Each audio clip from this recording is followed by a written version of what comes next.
sini nga cooperative nga gintukod dako gid ang handom kuya nga nakagom kami sa proyekto.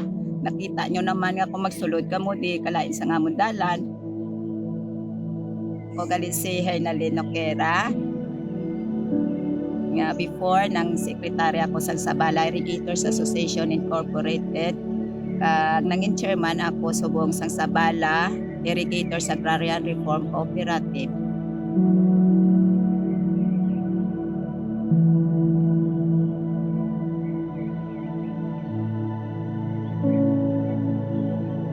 Naging nga Agrarian Reform Cooperative intukod namon before last January nga nag-pre-orientation kami dito sa may IE office namon located sa may Irrigation. Kag sa subong nagalaom kami nga ini nga cooperative mapadayon namon kag mapa-improve namon sa amon diri nga Purok. Ang by the way namon gali nga Purok Pagidait barangay sa Bago City. Diri man na-locate ang IE kag diri man na-locate ang ERCO sang Sabala.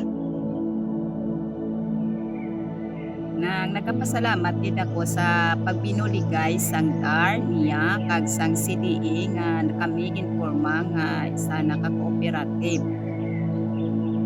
Bay nga makaagom kami sa mga kadalagan tulad sa salakyan or canter nga magamit namon sa amon nga hauling kagang sa ang amon pagid nga ginakuan kabay pa nga sini nga cooperative maagom man namon ang dalan pagid na nga pagagyan sa ngamon nga kanter kay kun kalain sa dalan namon ang kanter dali na magguba di ano man namon napaabot man namon nga may mga nga palabuton ini cooperatives nga maagom man namon ang FMR nga project alin sa sinasari nga ahensya sa gobyerno.